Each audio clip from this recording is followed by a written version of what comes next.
Anyway, they're affecting it out in girls hired to help them guys, these slides.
Well, I got Jeff down, Jeff Nancy. Yeah, but you know, Robbie's doing a good job. Anybody get a lot of that political stuff there, UGA. This is that's not what it is. They do education for the water line. Water line.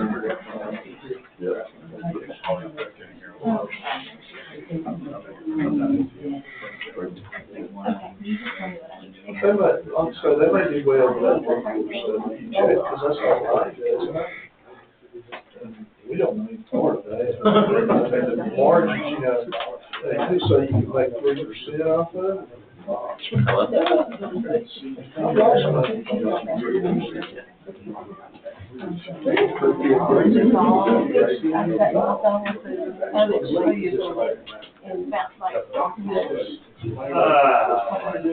About 18 pages.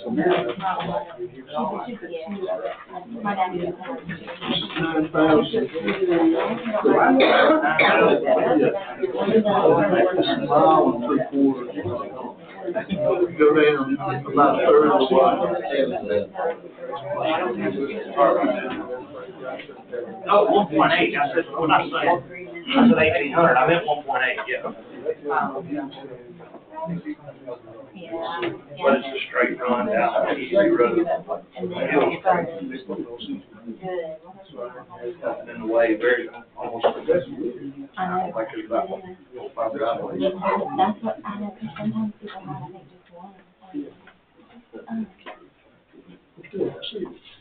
That's what I know, because sometimes people have, I think, just one. Frank, how you, buddy? Good. Some of them is not easy. What concerns me a little bit, you got these three that are so close together.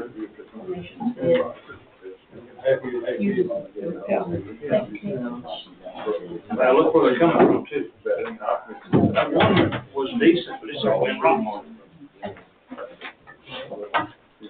Hey, buddy. Hi. I made it. Yeah.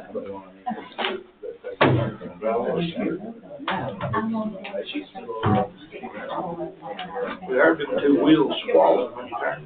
Well, no, I had time, but I talked to Susan a couple minutes. Oh, yeah, she said she's gonna try to catch you. No, Susan's ambushing is faster than most people's best. I've seen him with an aim.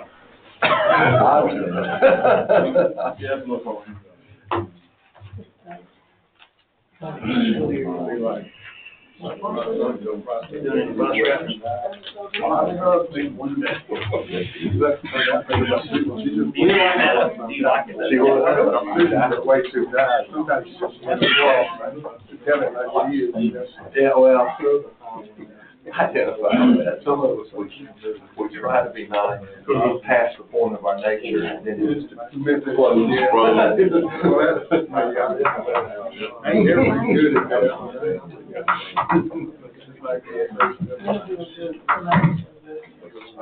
Go look inside my computer. Clonidine, right there.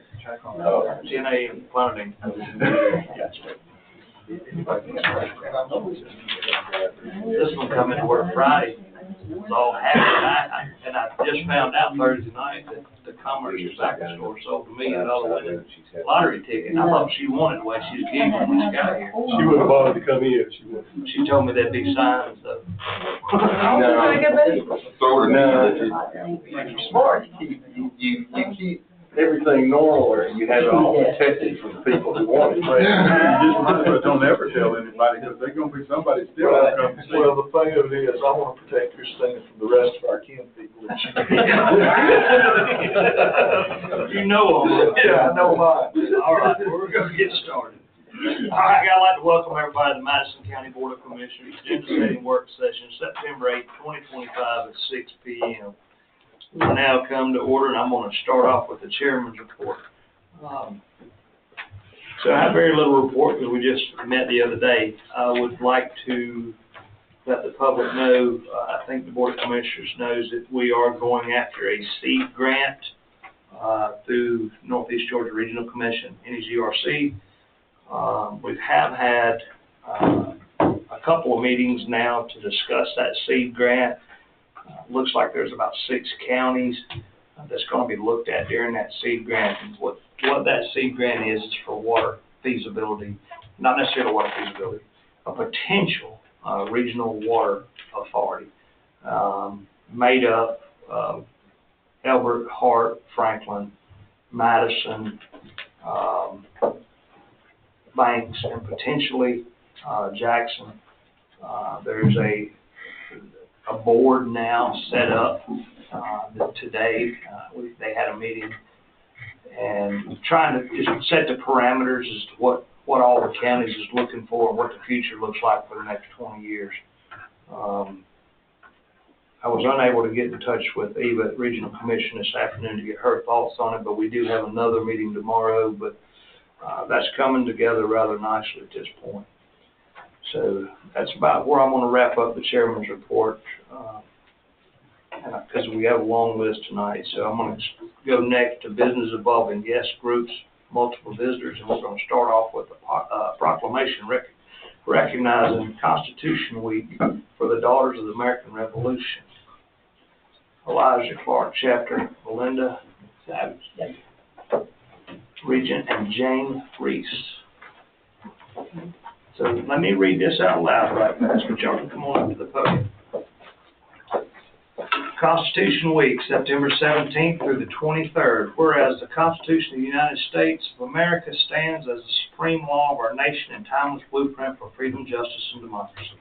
And whereas September 17th, 1787 marks the historic date in which the Founding Fathers signed the Constitution, initiating the framework of government that continues to guide our republic. And whereas the Daughters of the American Revolution have long championed the preservation of the American heritage and the education of citizens in their constitutional rights and responsibilities. And whereas the celebration of Constitution Week provides all Americans with the opportunity to reflect on the ideals set forth in the Constitution and reaffirm our commitment to principles that unite us. Gentlemen, do I hear a motion to adopt this proclamation? So moved. Motion by Commissioner Doster, second by Commissioner Chandler. Gentlemen, is there any discussion? Hearing none. Commissioner Adams? Yes. Yes. Yeah. Yes. Yes.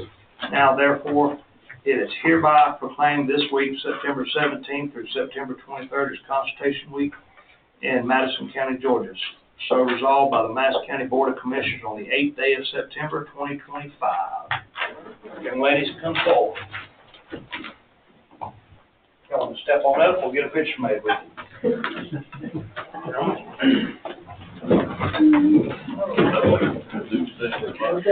Yeah.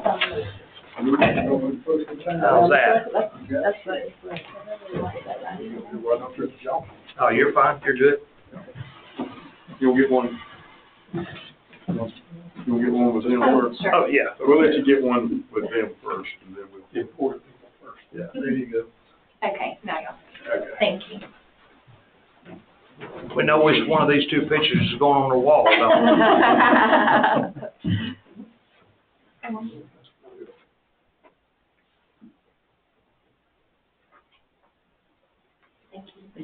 Thank you. Thank y'all. Yeah, thank you so much. Oh, you're welcome. All of you. Yes, ma'am, thank you. Take care. Thank y'all for keeping alive. I think you choosing to talk to them. So that was you that called me earlier today? Yeah. Okay. We'll have another one, do it.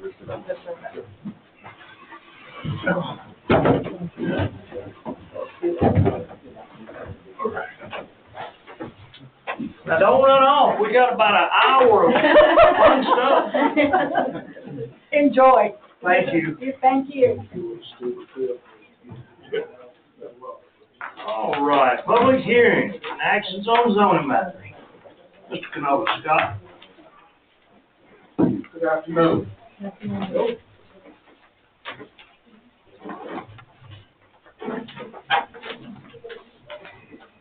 All right. Our first one is Sonia Chastain, applicant for her parents, James and Betty Fowler, requesting to rezone their 5 acres from A1 to AR to allow accessory dwelling on property for a family member.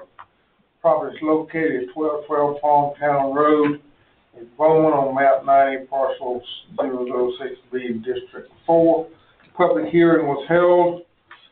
No one came forward in favor of or against this rezone request. The Planning and Zoning Board voted 5-0 to approve, to recommend approval. Thank you, sir. Ms. Chastain, is there anything you'd like to add to that, or are you comfortable with that presentation? I'm comfortable. All right. Is anyone here to speak in favor of this rezone request? Anyone here to speak in opposition to this rezone request?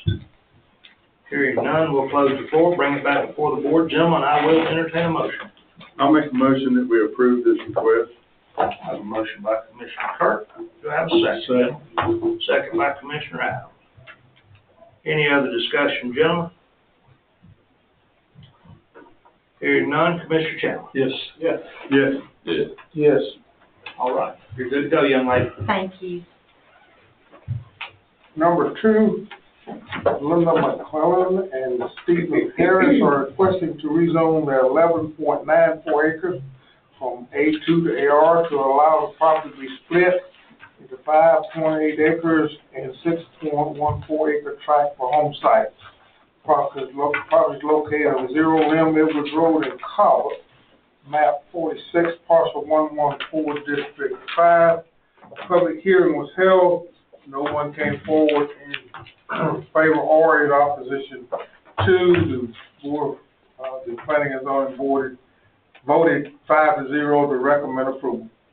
Thank you, sir. Ms. McClellan or Mr. Harris? Yes, I'm here, Linda McClellan. All right, young lady, are you comfortable with that presentation? Yes, I am. All right. Anyone here to speak in favor of this rezone request? Anyone here to speak in opposition to this rezone request? Hearing none, we'll close the floor, bring it back before the board. Gentlemen, I will entertain a motion. Make a motion to approve. I have a motion by Commissioner Doster. Do I have a second? Second. Second by Commissioner May. Any other discussion, gentlemen? So we make the lot frontage minimums. It's 150 feet, is that right? Yes, ma'am. Or yes, sir. Sorry. Okay. So So that's your yes. all right. So yes. Yes. Yes. Yes. Yes. All right. Motion carries, young lady. Thank you. Number 3, John Sims III, applicant for his father, John Sims II, requested to rezone his 5.62 acres from A2 to AR to allow an accessory dwelling unit on the property for his mother. Property is located at 257 on Cliff Griffith Road, Danielsville, map 56, parcel 132, District 2.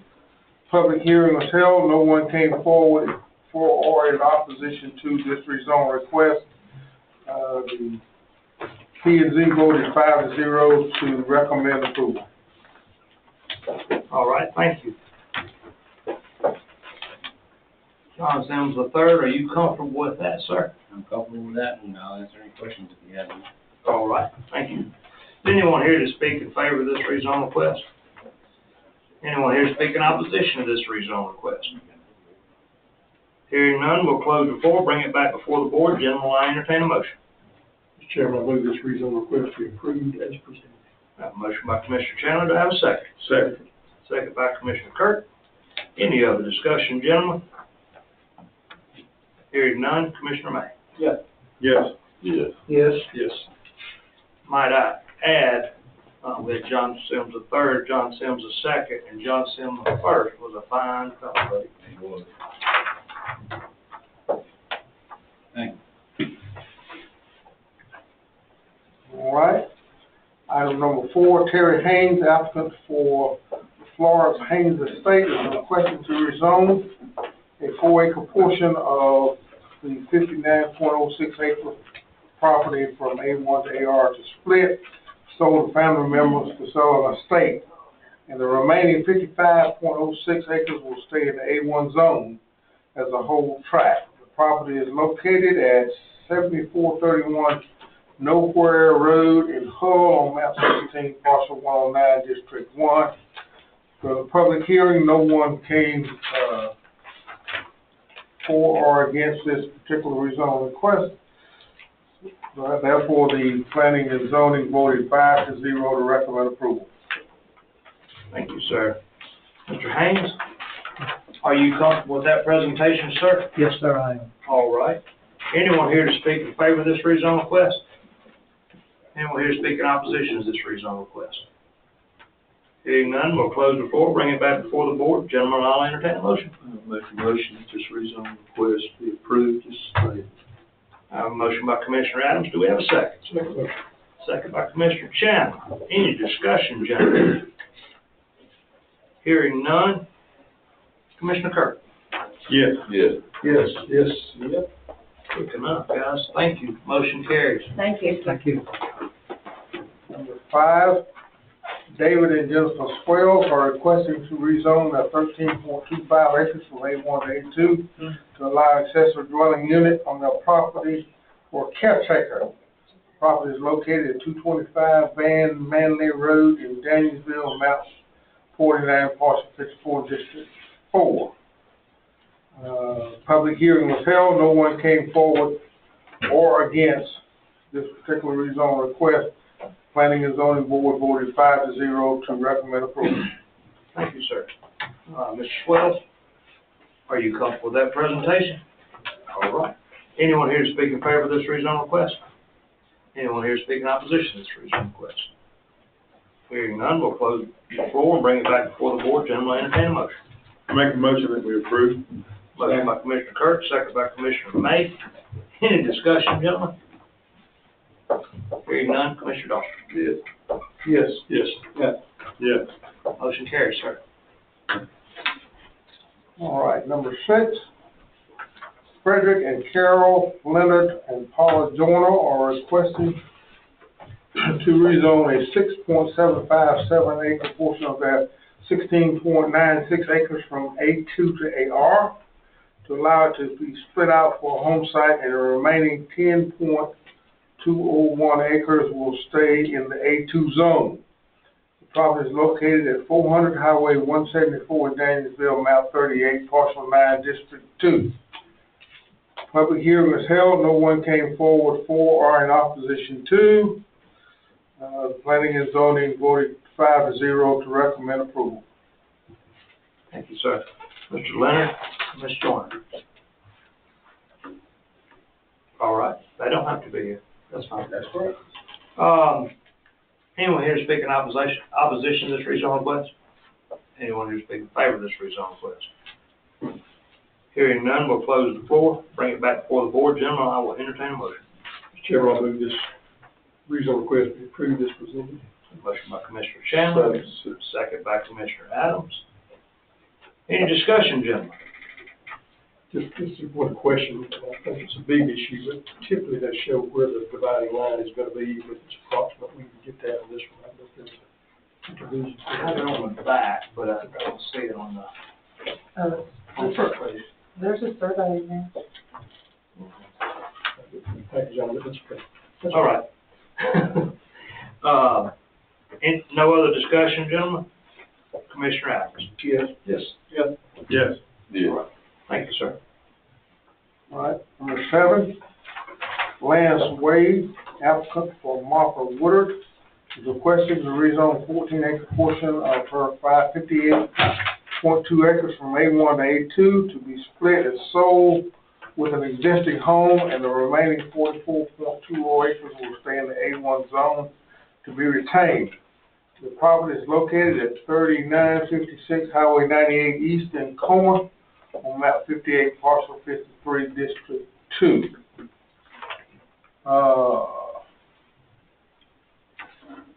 During the public hearing, no one came forward for or in opposition to this rezone request.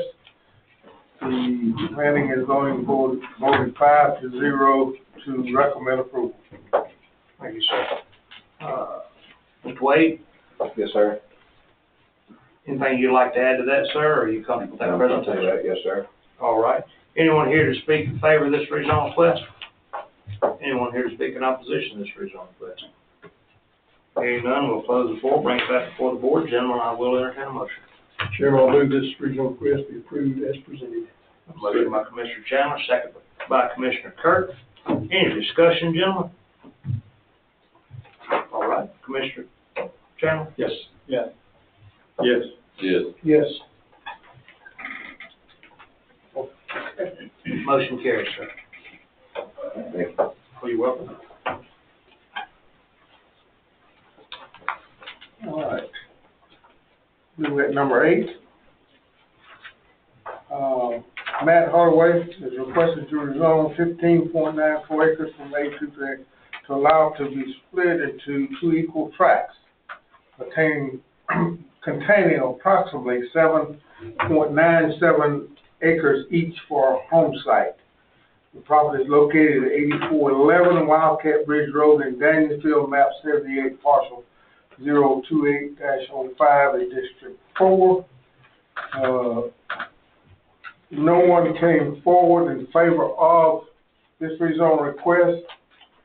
Neil McGaha spoke in opposition to the request and expressed his desire to see the tract remain whole instead of being split. After discussion, the planning and zoning voted to recommend at 5-0 to recommend approval. Thank you, sir. Mr. Hadaway, Yes, sir. you comfortable with that presentation, or is there anything you'd like to add? Yes, sir.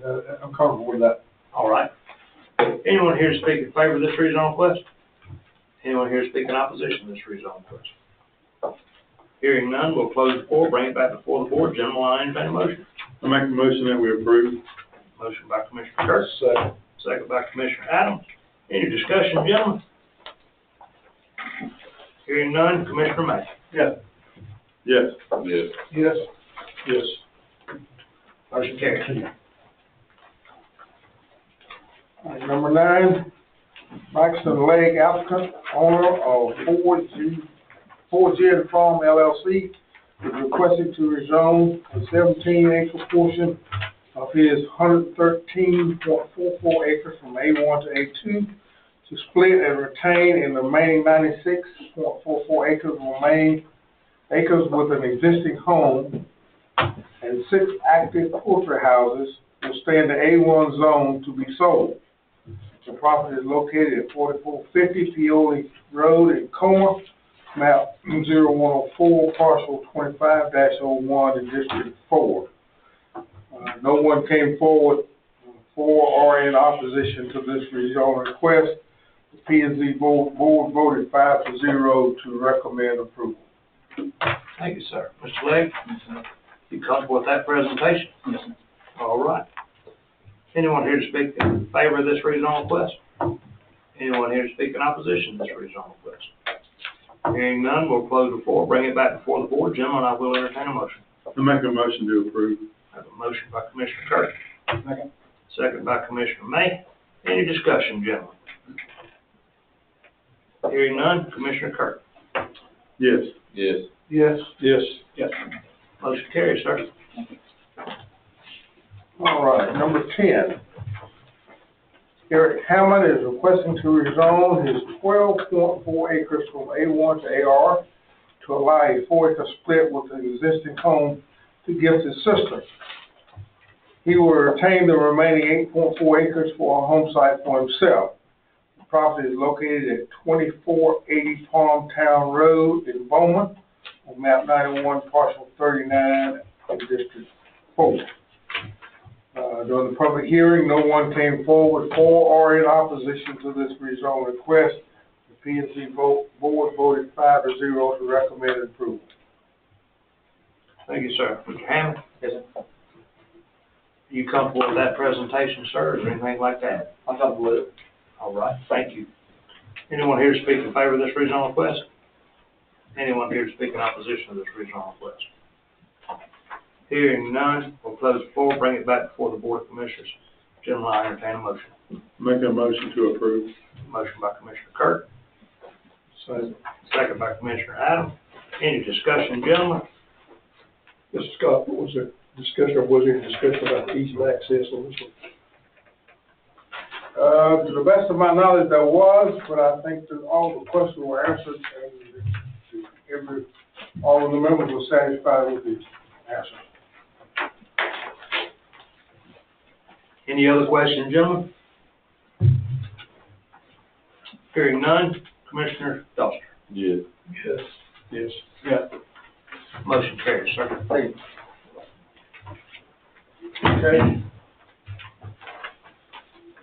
I think that's all of the rezone requests, but we do have one to consider amending Article 3 of the Madison County zoning orders to revise the definition of livestock. If I get into this one, it's going to be a little bit lengthy. I get into this one, I need to give you the vote to begin with. The vote was 4-1 to recommend denial at this time. I was challenged to tell you guys why, or what went into the thought process of why this vote came out this way. Amending the definition of livestock seems to be a very simple request at the outset. But as discussions went on as to why this request came up at this time, went back to a rezone request that had been withdrawn for a conditional use auction bond. There was much discussion about that, even though we talked about, well, that doesn't really have anything to do with the definition of livestock. I mean, that's two different things. But it kept coming up. Then, after much and much more discussion, this caused the P&Z board to look at the permitted use, 7.1.1.8 livestock sale provisions that have no conditions such as setbacks or landscaping. If we change the definition of livestock at this point, then that same request can be brought back without coming through the POZ or the Board of Commissioners. It just can be done. The board believes that more work needs to be done on 7.1.1.8 to add conditions before changing the definition of livestock. This was an unusual move by the board. And let me stop there and let me thank the P&Z board for their discussion, their looking into this, and their thought pattern as to we're not only dealing with a request to change the definition of livestock, but this may affect a lot of other things that may go on in the county, because we have a lot of A1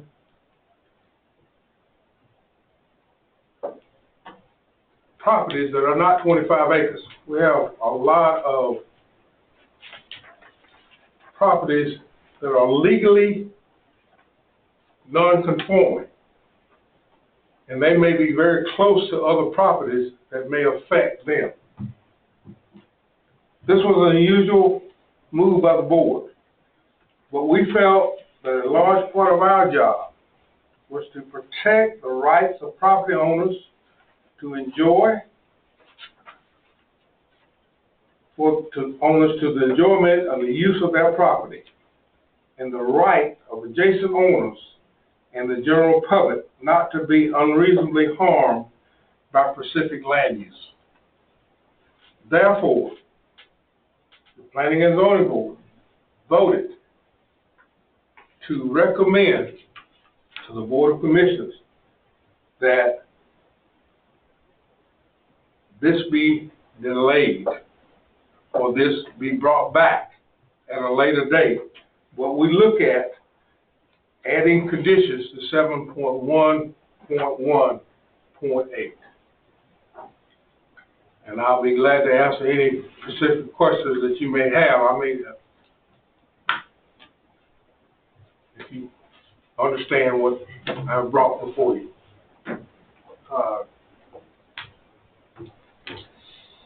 Mr. Scott, I do appreciate the background and the due diligence given, especially the explanation to the board as to how y'all come to that decision. I do think it is worthy to think about, and I guess my next question will be directed to Mr. Pruitt on this particular topic. And I heard what you said, and you may be on to something there. If it was I'm not talking about this rezone, but if there's an A1 property, legal non-conforming of a 2-acre stature today, by changing this without adding the setbacks in it, we're going to be faced with a mountain of problems. Chairman Scott's correct. That would be a permitted use regardless of how small the parcel is. And it could technically pop up on Glen Cary if it just happened to be zoned A1 since 1970, or since 1994. But that would be the way it's written right now. But Mr. Pruitt, correct me if I'm wrong here, the use that we're talking about is currently granted on that parcel regardless of what decision we make here tonight. This is a livestock sales provision can occur in an A1 zone. So that regardless of this decision, that he moves on. That's correct. Well, if he doesn't want to sell poultry, he moves on. You're right. Yeah, I mean, he can operate as a livestock sales pavilion today. The only thing that this would potentially change, it would add poultry to the list of livestock. Right. But poultry is the only one that has the setback difference. There's not a setback difference. This poultry production has setback. So then you're going to get into poultry production versus poultry retail. I mean, I don't care one way or the other. I don't have a dog in this fight. I'm just saying that if we're going to change something, let's make sure we're changing it in the right direction and not creating a problem. Because let's just say the guy beside him does have chicken houses, and then there's a cross-contamination because he don't want those chickens near his chickens because he has a chicken farm. I'm just making sure we have covered all bases. I want to do it right. That's all I'm saying. And I couldn't be present for the Planning and Zoning Commission meeting, and Chairman Scott might be able to speak to this, but I gather there might be concerns about the existing situation as well as adding poultry to Commissioner Chandler's comment. That is correct. just for your information, the planning and zoning heard the request, and we were prepared to come and make a recommendation to the Board of Commissioners of that particular request of a denial. But that was withdrawn before we got that far. And again, like I stated before, it has nothing to do with basically changing the language of livestock. But we do believe that if that is changed, that we're opening ourselves up for problems. Like in this particular case, the reason we were going to deny was because it was so close to an existing property owner who was within 100, 200 yards from his back door. You know, so if and like Commissioner Chandler said, this has nothing to do with them. They can go ahead and do what they want to do the way it's written now. But we are saying that 7.1.1.8 needs to be looked at and changed and put conditions on it. Simply because there are conditions like on poultry houses and slaughterhouses that a sale bond would be the same. So, again, a lot of thought put in it.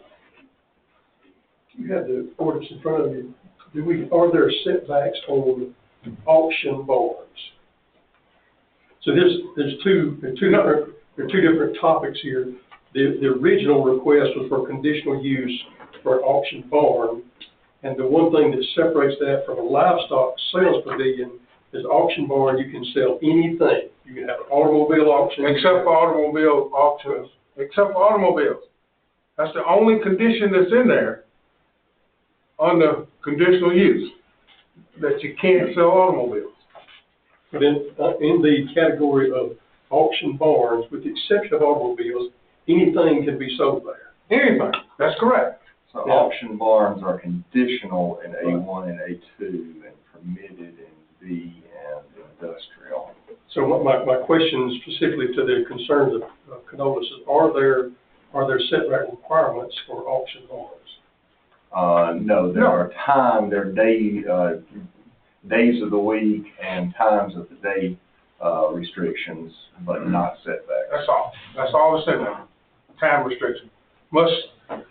They must close by 8 o'clock, by 10 o'clock, and everything has to be inside by 8 o'clock. Well, we're going to see more of this. Is that right? I'm not sure it's the same in each category. I have to look at each one. But anyway, yeah, something like that. Mike, something like that. What would it be of your opinion? I'm not asking you to vote, but we know there's going to be more of these coming since the state changed their rules on sales of animals to the public. You know, I think they've done away with them at flea markets now. They can no longer do that. You can't do them out of the back of a car anymore. So there's probably going to be more of them coming. Okay. So do we want to make sure that you have a concrete conditions in this? I'm just asking what we're going to do. That part of the discussion is all going to be handled by the Department of Ag. No, I'm talking about the part where a guy comes up and wants to do another one of these, and let's just say he's closer. Let's just say he's 40 foot off the property line to a house. I think the chairman is saying that there may be more demand for this on private property. 100% is coming. That's up to the board, obviously. I was trying to bring out earlier that there could be concerns about livestock pavilions without setbacks, even without this proposed change. I think that's what Chairman Scott's saying, that the Planning and Zoning Commission thought this is a good opportunity to address that as well. It's livestock pavilion is a permitted use in those agricultural districts, and so you would not get the opportunity to place conditions like that unless you address it in some fashion like Chairman Scott suggested. Just for the record, I'm not against a livestock sale barn, but if we had to word poultry to it, is there poultry setbacks? Can your farm and my farm, how far apart do they gotta be? with chicken houses. That's good in our ordinance. That's production, and they're two different issues. Look, so the way the definition is written now, is this it? The one that's listed, it says all animals of the equine, bovine, or swine class, Yes. including but not limited to goats, sheep, mules, hogs, cattle, and other grazing animals, and all large birds. So we're talking about, we got large birds. So it's already, If you want to get into poultry concerns, you got the same ones right there. exactly right. I mean, that's known by every poultry farmer there is. Same birds, you can't have any kind of birds over there. And so, you know, we already permitting them to sell ostriches, emus, and rheas, so if we're gonna try to clean that up, we're gonna have to, I mean, if you were to come setbacks, maybe that's what needs to be done, I don't know, but, you know, we're already, in the poultry area right there. What worries me is we've already into it 3 months into this discussion, almost 4 months into this discussion, and we're still here tonight trying to deliberate. I think Isn't that the reason we have the board of commissioners, I think, right? Yeah, but I'm saying we're 4 months into it. Yes, yeah. Well, I don't know that it's been, you know, that's been brought The up. conditional use would have been great, because if it closed down tomorrow, then another one couldn't come back until we would have to approve it. But now you're opening the door wide open. And I don't care one way or the other, I'm just cautioning you for the future. Yeah. But I mean, and a decision from us tonight does not inhibit in any way that P and Z continue their discussion to look at 7.1.1 and consider, do we need to add setbacks as part of the requirements here?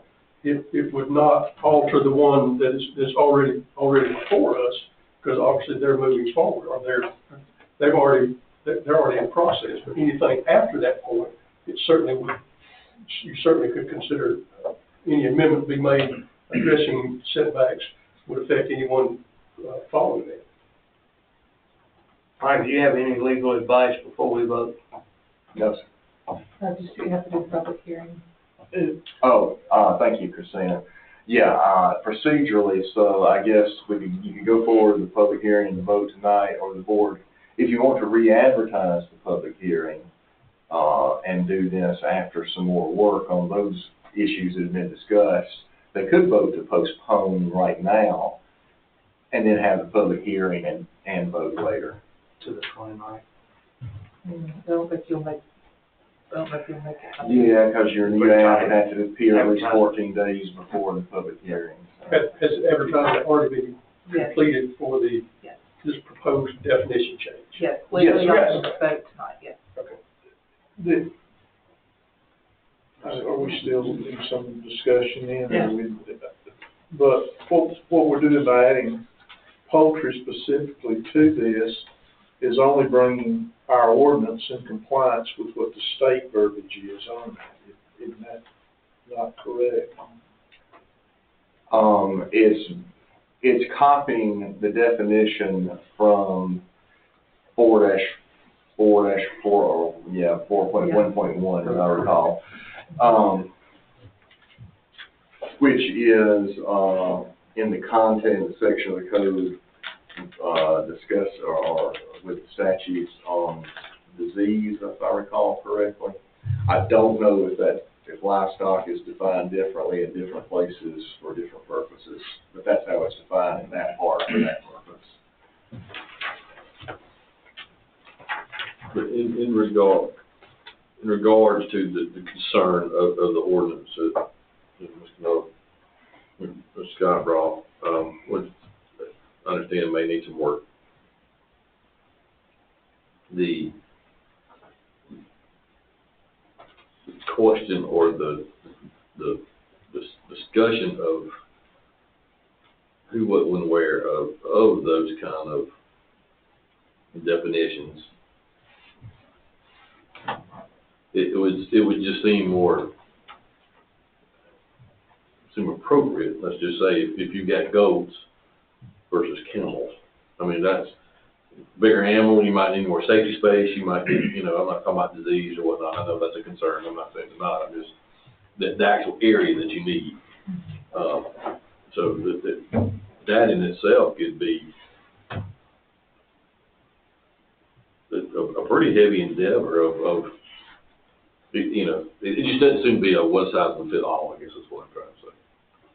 So trying to define all the setbacks and everything like that, I think it would take 3 Philadelphia lawyers with ag degrees and try to figure out.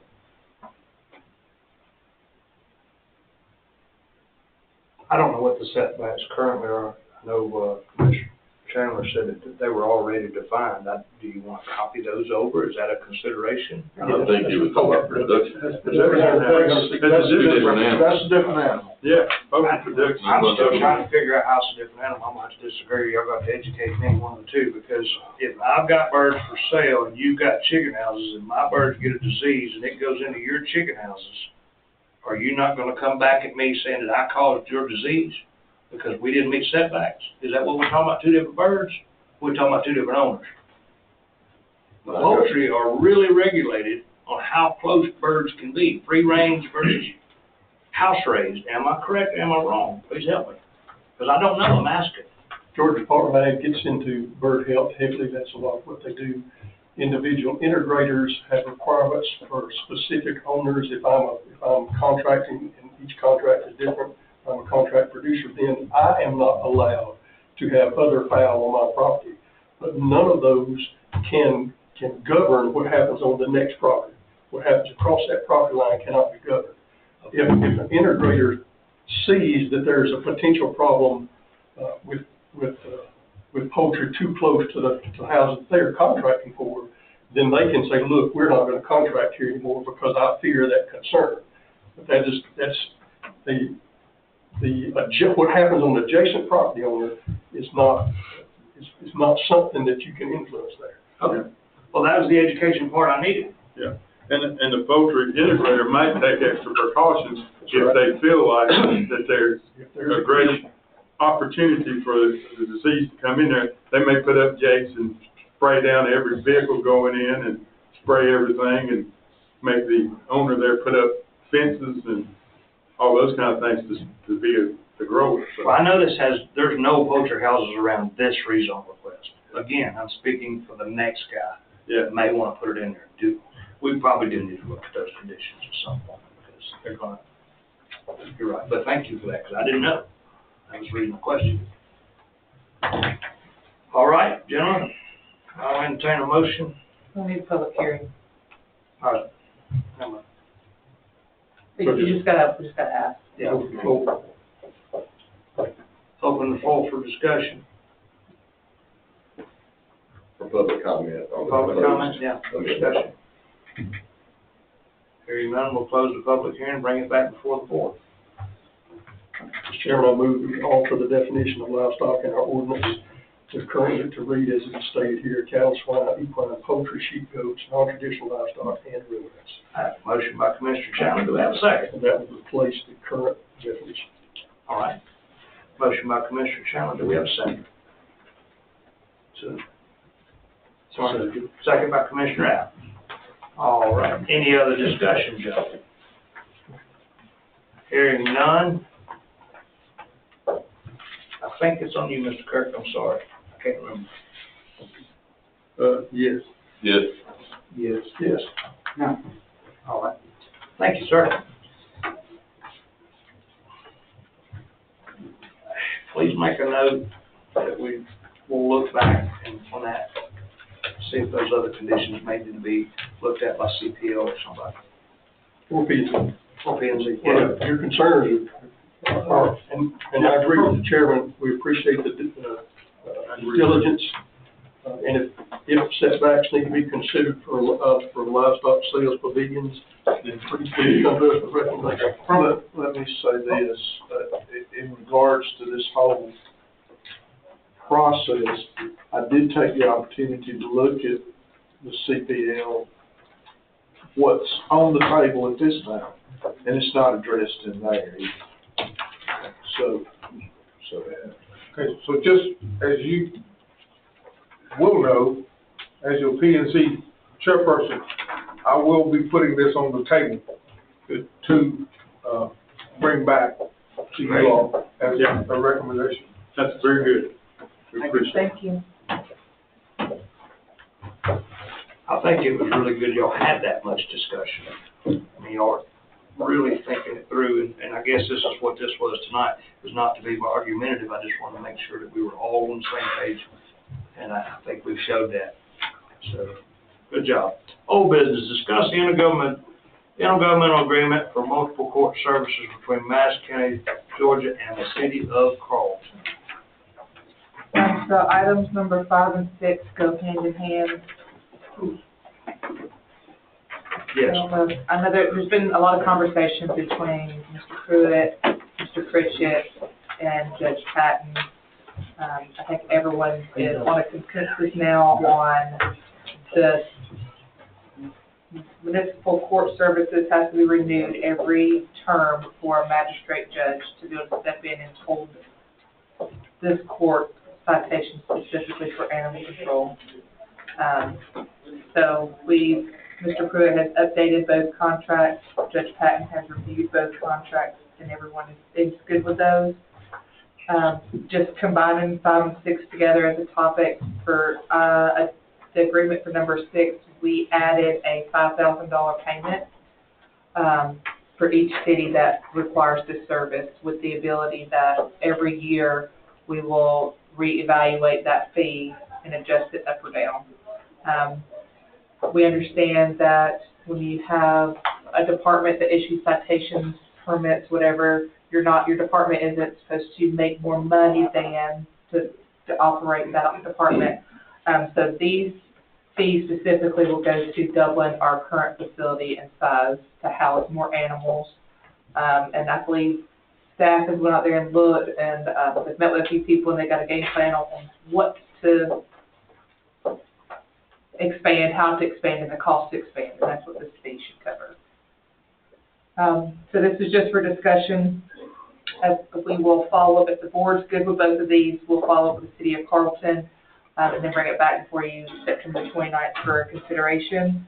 I think tonight, Eddie and I wanted just to be sure y'all were good with the $5,000 fee, kind of how we come up with that, and if we need to put something on paper, break it down for you, we can. So we'll take both of these to the city of Carlton. Once we get through that process with them, then we'll turn around and open it up to all the cities, and hopefully do all the cities at one time, or all the cities that would like to have this service at one time.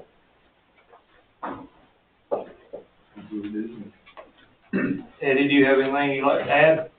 She speaks better than I do. So, yeah, she pretty much covered everything. This is a way of recouping the cost to expand the kennels. Just last week, they were full. Yep. So, and we're looking at least tripling the size. There's also the cost of feeding and or potential medical bills that goes along with it. So it's not just kennel expansion. Correct. It's a long-term. And we haven't really had a full year of 100% operational. We had some issues with staff in the beginning, and then we had some issues with rewriting the ordinance and what we picked up on all that stuff. So I think we're still treading on some waters that we're trying to navigate through and kind of fine tune. So hopefully, if we can get these in place, we can get a good 6 to 8 months in before we get to our next budget cycle to say, yes, this dollar figure is working, or no, this dollar figure is not working.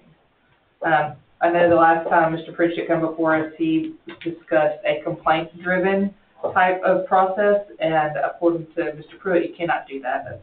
You can't do a complaint-driven, which is fine. We'll just still process animal control services inside the city like we do inside the unincorporated areas, which we have to contact our office and fill out a form, and it's a complaint form of information so they can go out. Yeah, I think our current ordinance allows you calls, in person, written complaints, so we can address it in several different ways. I know that we've talked specifically about Carlton, but would it be possible that we can, I know there'll be separate intergovernmental agreements, but rather than just get piecemealed through a year, then would it be possible before it comes before us again, that we go ahead and contact the other cities that might be interested in this service and try to get it out of the way? Yeah, I can contact all of them, but they won't have this in front of their boards for discussion and votes before they come to our board. So normally, when we do intergovernmental agreements with cities, I have the cities vote on it, so that you have a signed document from them, and it's just waiting on a BOC signature. But this one was a little unique on how it had to be rewritten and verbiage gone back and looked at. So this one's a little different. I don't know that Carlton has seen these finalized documents yet, just because we were trying to figure out between Mr. Pruitt and Judge Patton a common ground. So we'll say all. You did actually ask me to send those to their attorney. Okay. I can only deal with their Yes. attorney, Yes. so I know a lot of discussions happen that don't involve us, but I sent those to their Yes, you attorney did. Thursday morning, and I have not heard anything back from them. Yes, that's right, you did. So we just discussed it in that side. Well, we also, all the cities do know, all the Okay, yeah. cities currently know. Well, again, the mayor may be talking to people here, but that wouldn't involve Mr. George and me. The value that y'all placed in there, I mean, I'm hearing you say you feel like that's a good start number and whatnot. Would you anticipate that being the minimum for, if other communities want to, or did? What we discussed was hoping that number would actually go down, Yes. is what we discussed. Because this would be an upfront cost for the county to double our facility in size. I think that that's just kind of where we're at, is we haven't seen a full year operation, full capacity, 2 full staff, trained, with all the municipalities in the county. So we know this dollar figure is what it's going to cost to expand the facility. I guess I'm trying to think ahead, and maybe I'm trying to get too far ahead, but I'm just thinking ahead.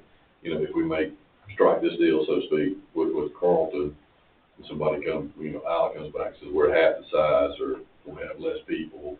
We did discuss. I mean, it's still gonna take the same amount of manpower to drive out there. Yep. And if you gotta go, I'm just trying to think out loud. We did discuss that with, I think you and Eddie, Mr. Pruitt and Eddie talked about, or maybe it was me, I know that was, some part of the conversation was, do we want to bracket this out or fee structure this out based off of population and certain animal seeds? And we said no. That was just, Yeah. It's a service, and you're getting a service or you're not. Yeah, I mean, This is the buy-in. you could go even if it's one, if it's just 10 people in one city, you could go Yeah. every day though, if somebody Yeah. keeps calling. So, Yeah. I just wanna make sure we cover our costs, that's Yes. all. Yes, sir. And this is looking down the road into the future for that expansion, because if other cities come on and decide to do this, then we're definitely gonna need to expand. All right.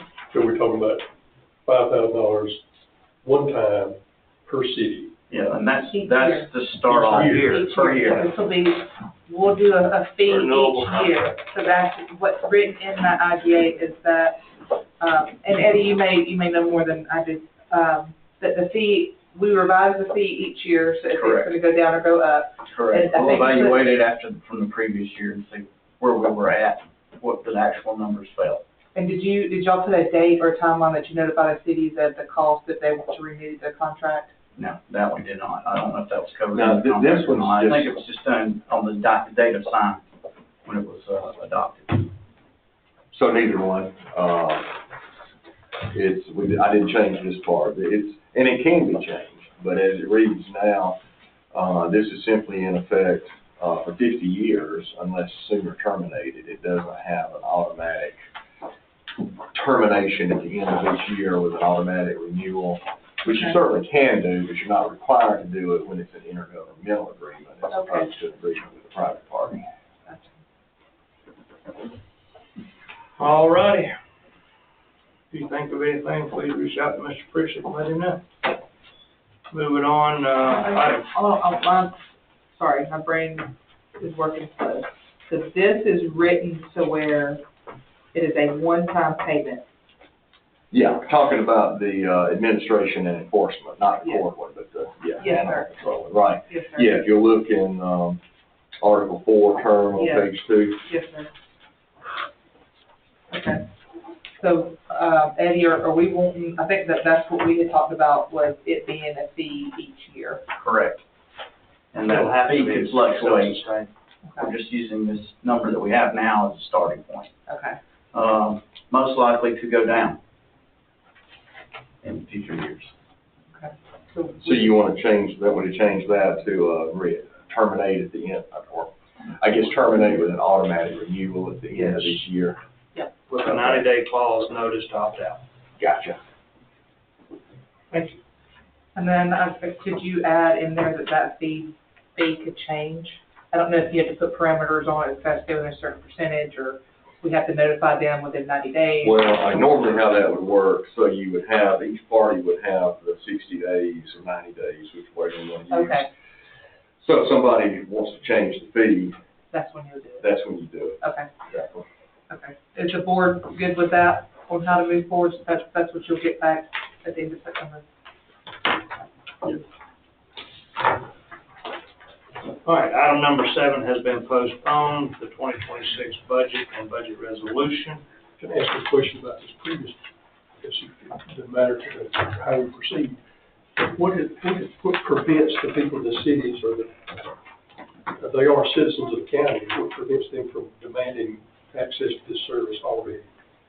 Because all of them are, they're county taxpayers also. Two separate Two government separate authorities, things, yeah, I mean, it's a jurisdictional matter, so, just like code enforcement. yeah, another piece of, actually it is addressed in here, the cities also each have to adopt an animal control ordinance that's identical to the county. So we become the enforcement for their ordinance. Yes, sir, Okay. that's right. Yeah, We don't have jurisdiction in the city For our without their invitation. But it would be our intent that their ordinance will be modeled after what ours is. And Carlton's already worked on that. Okay. It's the same as the building inspection. They have to adopt our building inspection in order for us to provide an IGH. They adopt their rules, and they just hire us to enforce them. Exactly. Yes. And as the chairman said, we require them to be identical, so we don't have county employees Two sets of dealing Makes with it different easier. rules. That'd be tough. Have two sets. I wouldn't want to do it. All right, so moving on to new business, consider awarding seal bid 2511 Comer Feed Mill Well Connection Project. With that being said, we do have,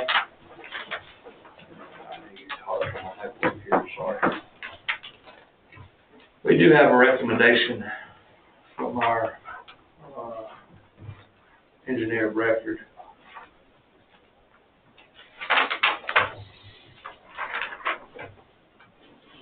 So the seal bids, for the record, came in as I will state. Vendor Madison Underground came in at $559,060. Griffith Brothers Incorporated come in at $905,587. Cattle Backhoe Construction came in at $374,940. Dale Construction came in at $553,231. Mark Jones Enterprise came in at $981,290. A Vintage Soul came in at $605,000, and Georgia Sewer Storm come in at $1.351 and $980.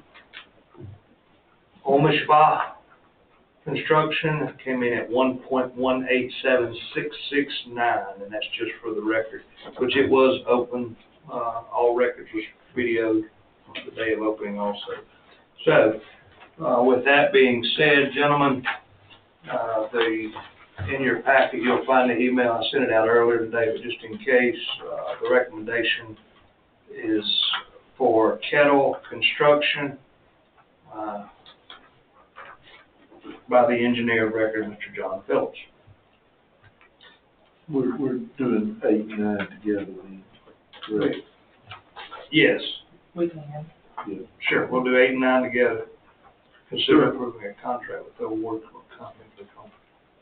So this right here reflects that the math error has been corrected Correct.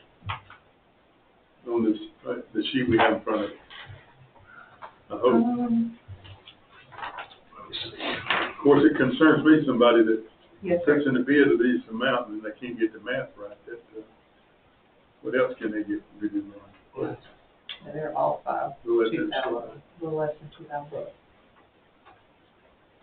the end of the day, Yeah, I it's don't the know what bottom the matter- line that gets you every time, you know, you sign right there. Yeah, but, yeah.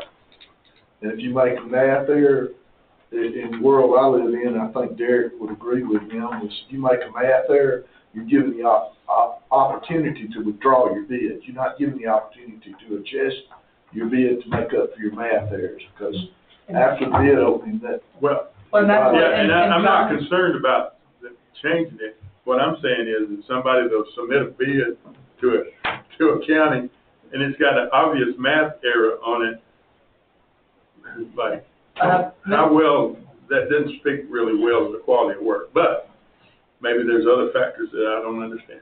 And Mr. Phillips did follow up on them, that, and they recognized it and understood that what they submitted, they were fine with that. Yeah, And it was before the bid opening, correct? Or was it after? I'm thinking it was after, that's when we noticed that their bid tabulation math is off. Yeah, it's off by $220. Oh, so their line items just didn't add up correctly to the final Yeah, price? yeah. Okay. Yeah. Yeah, and he highlighted it like kettles at 4620. If you'll look, the unit price was 2200, but it was for 2.1, and I think it's the 0.1 is the $220. And I don't know that they're really actually off. I think that's a mistake by the one that highlighted yellow, because if you think about that, 2200, 0.1 of 2200 is 220. If you add 220 back to it. Yeah, I don't think there is a mistake. I think that's the corrected, This is correct. Mr. Phillips corrected our spreadsheet. Oh, okay. Yes. Right, okay. I guess my point is the line items were all correct. They Yes, didn't the item change items. any of those. No. Right. They just made a mistake. And they're Add now, it yeah. together. Gotcha. And so the 376,080 is the correct amount, right? 374.94, 940 is what their final Bid was- item on their bid, that's what their total was. But they miscalculated their unit price, so once John, we opened them all, once John took and calculated each unit price to the price they listed, Okay. they were off. They were more than what they said their total was.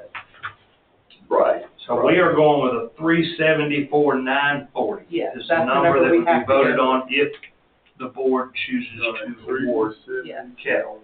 And so once Mr. Phillips noticed that error, he called them, kind of like what Commissioner Addison was saying, your bid had a mathematical error, do you want to leave your bid in? And they were fine with that, Gotcha. Which is actually less. yes. Okay. All right, gentlemen, I'll entertain a motion. I make a motion that we accept the parent low bidder for the Coma Feedmill Well project. So, Have a motion by Commissioner Adams, second by Commissioner Doster. Any discussion, gentlemen? in the email we talked about, that John had talked to Tom Furlow and CD Gaines and whatnot, I'm very familiar with a lot of those guys, and so they're putting their name behind it, I think it's not for it. I also, I talked to the guy when he came in and dropped his packet off, by the way. I talked to all of them when I do, if I have a chance. And it's Access third generation company. So, very well known, based off of this. So, all right, I have a first and a second. Any further discussion? It's interesting to me to see that amount of difference. I'm encouraged by it. I'm hoping it means the cost of water line construction is coming down. I suspect two of those bids are people that say, we got things to do, we don't want to do this. And the rest of them are, Well, this is labor only, so. Yeah, that's right. Yeah. And you know, it's really don't miss the mark too much. If you look at the next two competitors, actually the next three, they're all really right there, pretty close. A lot of it has to do with location and travel. So 605 for a Monticello pool, Maysville, Rockmart, Long Pool, these guys out of Lula, the dollars come down because they're closer to home. So, but either way, This has been a long time in coming, and it's something that if we are ever gonna have the opportunity to open up that old 72 corridor for any kind of business development, we've got to have these. True. We also have, while we're in discussion, we also have an opportunity here because our current well that's at the feed mill, once we take it offline and tie this new system into it, then we can actually test that well because it's supposed to be a high producing well by the person that put it in. And once we test it, if it tests well, we'll be able to add that into our system. So it's a lot of benefit in this. And Mike Collins is the one that come through with the money for it, so I'm really appreciative of that. I hope it pays out, but it also, on the flip side of that, to me, it's just been a long-standing liability, because without whaling out, we would be having to do it in an emergency situation, or we'd be, That's a lot of buckets. it'd be bad. Yeah, we're also going to be able to pick up, one of the things about this is we're going to also pick up Comer right there at the end of Hill Street, tied to their line, so then they have fire redundancy. So it's a win for all, or both municipality and this, so pretty good deal. All right, gentlemen. Is that just for the bid, or is that the contract too? That is the contract. We took them both up in one motion, from my understanding. Okay. That was my understanding. Okay. Yes, sir. So Commissioner Doster, it's on you. Yes. Yes. Yes. Yes. All right. Thank you, gentlemen. On a similar but side note, have we issued a contract for materials? Is that on the way? I mean, where are we at on that? Not yet. I think that's the next step. I like to say behind the preposition at. Yep. Yeah, My right. mother would too, but, you know. Which Didn't think you was hit me in the back of the head either, right? that actually should be to our advantage some, because with PVC materials, that market's very soft right now. It should be less than what we pay for the roads. Good. Sir, was you here for a zoning matter? Yeah, and she thought it was tomorrow, and she just texted me, and I was in Murrayville. I rushed here. I'm late. I'm sorry. What name was it? Paula Joyner. You got approved. It approved. Okay. It was 5-0 to approve. Okay, thank you very much. I'm sorry. She thought it was tomorrow, and we were in Savannah all weekend, so we didn't get any text, but she got one, and I ran over here. I'm sorry. Thank you. Yes, sir. I had a feeling that's what that was. All right, gentlemen, discuss a Class F sale and distilled spirits by the drink for restaurants only, license for Wing House Grill. This is for discussion. For the remainder of this year. What is the, we don't have a copy of that? No, there's no paperwork. They've come in, they've done the application, they've done the background check, they've went to the portal online and submitted their paperwork there. They're just waiting to pay their fee.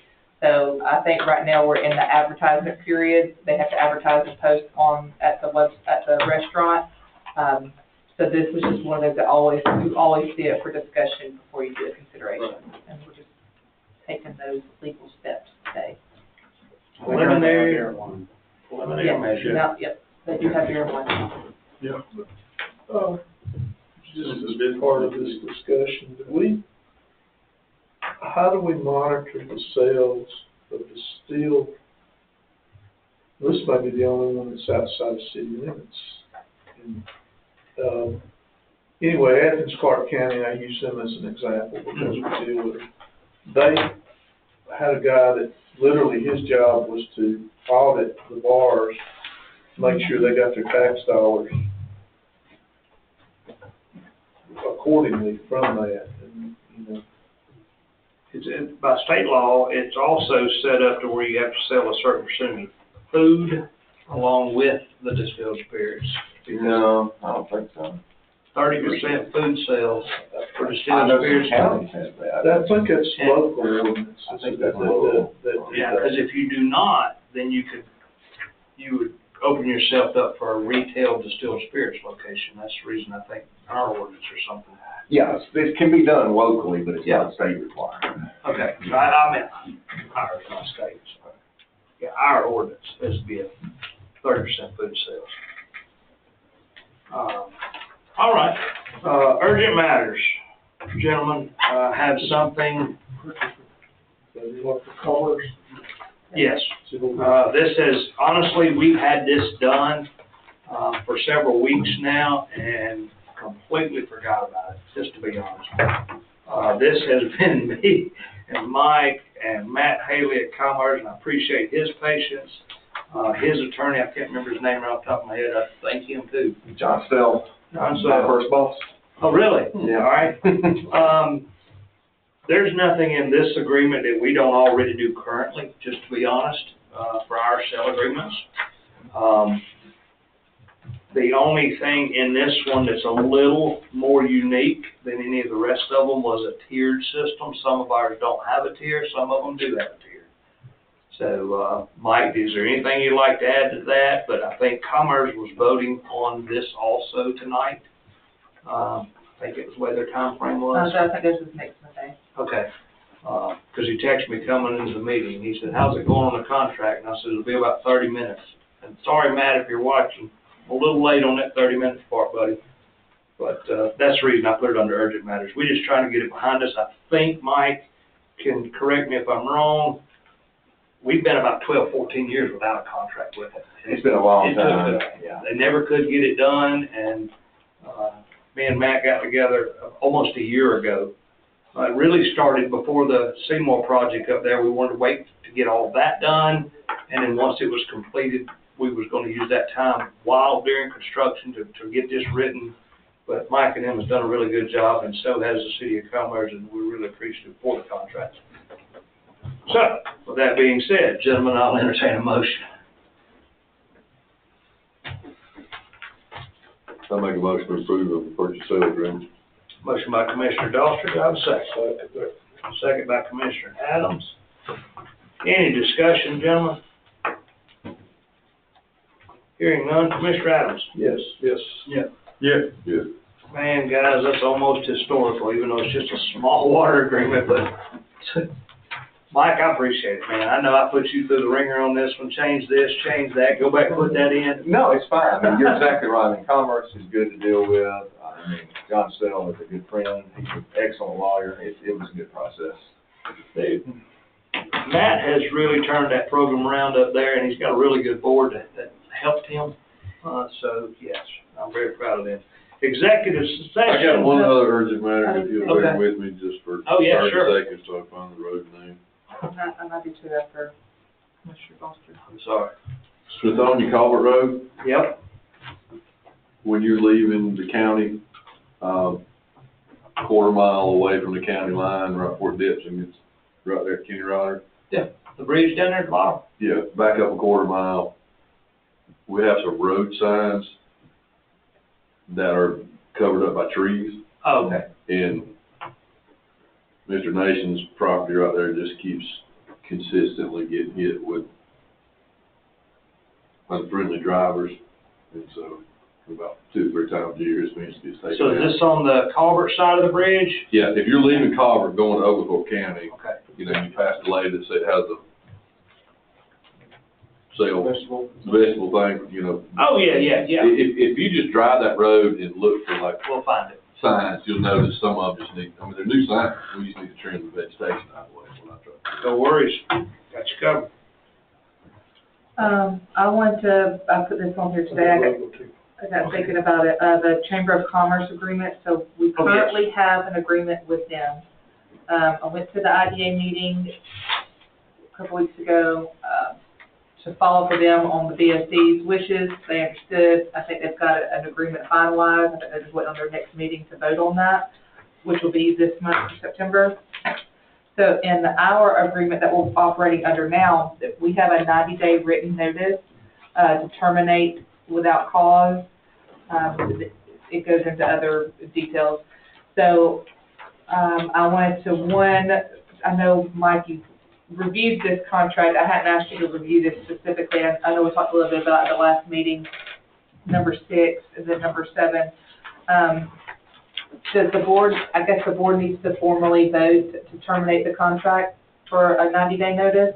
Yeah, Or- and I appreciate the chairman mentioning that to me this afternoon. So I was thinking about, I mean, I think this is all amicable. So what we may want to do is just write it in, rather than do it a 90-day notice, because I think we want to switch this over faster than 90 days. Right. I could just write this into their new contract with the IDBA that this contract terminates, Supersede.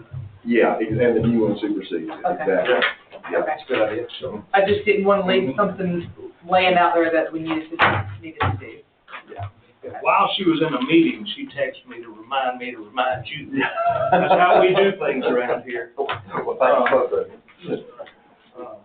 Yeah. Young Harris Road, forwarded an email to Derek and Alan today, that, the ditches are getting overcut. It's narrowing, effectively narrowing the road, no way two vehicles can pass in places. So that needs to be addressed. I got a dangerous situation. Sorry. No, Go ahead, bud. I said, I got one that, instead of complaining about something, this is not in Harrison or Carl, but it's in Shiloh. Shiloh is thrilled to death that those little four-way, at those stop signs that are with the flashing thing. They like those. I have had more people comment on how much that helps us there for folks to see it and all that kind of stuff. So, I mean, I don't know how much those things cost, but they're worth every penny of it in public, goodwill and perception of that we're. Except for the whole commissioner to change the batteries. I hope that solar that lasts pretty good a while, maybe. I tell you, that was a challenge. That was over a year to get that done. Yeah. And what would you say, Christina? At minimum, 20 conversations back and forth, There's been a minimum. It actually got put on us from DOT. We literally had to break it down to them that it was inside their right of way, that we could not work inside their right of way. So then they wanted us to buy them, and they would put them up, and then finally Jonathan Peavy threw his hat in the air and said, we'll take care of it. Well, I think, yes, and the paper might want to mention that those road signs are courtesy of your county, not the state. Those. Have you seen those, when stop signs with little flashing lights on them? Yeah, I know the one you're talking about. Yeah, so, But that, you could, sort of, that we pushed that, and that we got permission from the state to put them up or something like that. where exactly are you? Well, these are, the ones I'm talking about, there's several places in the county, but these are at Shiloh at that main crossing. You know where Shiloh Fire Department is? Yeah. Right there, that four-way crossing is an example of one. Okay. Yeah. Charlotte, Fort Lamar. Yeah. Port Hall Road and 174. Yeah. But the, now granted, it did take one persistent I mean, citizen it's two ways. that called DOT a lot. I said four-way, but I meant two-way. One said four-way. Yeah. But it's hard to, one of the people that's got their house there, has got a big tree, really out there, and the state really ought to have something done, but I guess they don't know. Approach that. All right, gentlemen. I got Young Harris narrowing, got the stop signs, and I got, Nation Property, Smithonia signs, foliage, while we're here. I think I'm good. Thank y'all. Commissioner Dawson, I'm sorry, executive session to discuss real estate acquisition, personal matter, potential litigations. Yes, sir. Commissioner Dawson. Who's adjourned? Gotcha, buddy. Actually, that was a good meeting, long meeting, not really that long. Thank you for the education on it, 'cause I just